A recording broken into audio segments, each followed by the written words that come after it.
तर आपण पाहिलं अमरावतीमधली बातमी। यानंतर आपण वळतो नागपूरमध्ये भाजपचे राजीव पोद्दार आघाडीवर आहेत। काँग्रेसचे अतुल लोंढे सध्या पिछाडीवर असल्याचं दिसतंय।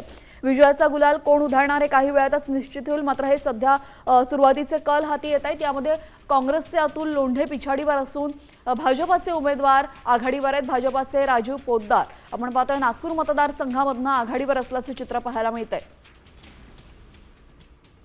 नागपूर मतदारसंघामधून भाजपचे राजीव पोद्दार आघाडीवर आहेत। विधान परिषदेसाठी निवडणूक पार पडली होती, मतदान प्रक्रिया पार पडलेली होती आणि आता या मतदानाचा निकाल आज लागलेला आहे, आज लागतो आहे। सुरुवातीचे कल हाती येण्यास सुरुवात झालेली आहे। सुरुवातीच्या कलानुसार भाजपचे राजीव पोद्दार आघाडीवर असल्याचं आपल्याला पाहायला मिळतंय, तर काँग्रेसचे अतुल लोंढे मात्र पिछाडीवर आहेत।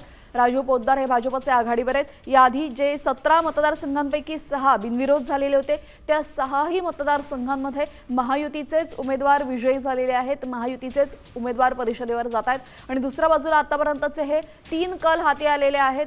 तोपर्यंत एखाद्या वंचितच्या किंवा अपक्ष उमेदवाराला समर्थन देण्याची वेळ काँग्रेसवर येते आहे आणि त्यामुळे अतिशय वाईट चित्र हे काँग्रेसमध्ये आहे। मला असं वाटते की काँग्रेस आता हे बुडतं जहाज आहे आणि त्यामुळे आता यामध्ये कोणी बसायला तयार नाही, अशा प्रकारची वाईट अवस्था ही काँग्रेसची त्या ठिकाणी झालेली आहे। काँग्रेसला आत्मपरीक्षण निश्चितपणे आत्मपरीक्षण करण्याची गरज आहे, पण मला वाटत नाही त्यांची जी सिस्टीम आहे त्या सिस्टीम मध्ये आत्मपरीक्षण नावाची गोष्टच नाही आहे। त्यांची लीडर बेस्ड पार्टी आहे, आमची कॅडर बेस्ड पार्टी आहे आणि लीडर बेस्ड पार्टीमध्ये आत्मपरीक्षण होत नाही।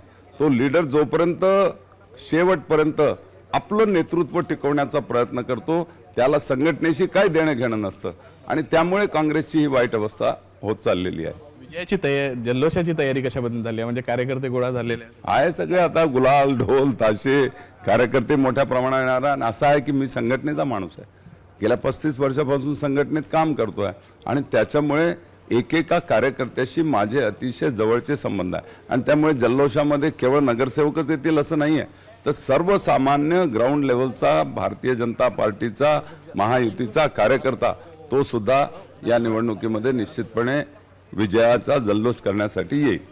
नक्की ज्या पद्धतीने विश्वास जो आहे डॉक्टर राजीव पोद्दार यांनी व्यक्त केलेला आहे, मोठ्या प्रमाणात जे आहे मतफुटी झालेली आहे, त्यामुळे जे आहे 650 पेक्षा जास्त मतदान जे आहे त्यांना होतील वगैरे। तर निवडणुकीमध्ये जिंकणं हे त्यांच्यासाठी पहिल्याच दिवशी खरं तर चित्र स्पष्ट होतं। आता फक्त मतदान किती मिळणार आहे, किती मतं फुटणार आहे याकडे सगळ्यांचं लक्ष लागलं आहे आणि त्याचा निकाल थोड्याच वेळात आपल्या हाती येणार आहे। मात्र काँग्रेसवर सडकून टीका जी आहे त्यांनी या माध्यमातून साम टीव्हीशी बोलताना केल्याचं आपल्याला पाहायला मिळत आहे।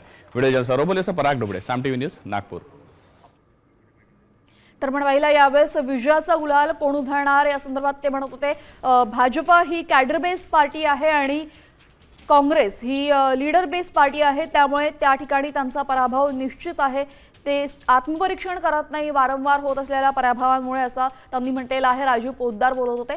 नागपूरमधनं ते सध्या आघाडीवर असल्याचं आपण पाहिलेलं आहे। विधान परिषदेसाठी आपण पाहतोय मतमोजणी सुरू झालेली आहे। मतमोजणीचे सुरुवातीचे कल हाती येत आहेत। नागपूरमधल्या उमेदवाराचं विधान आपण पाहिलं।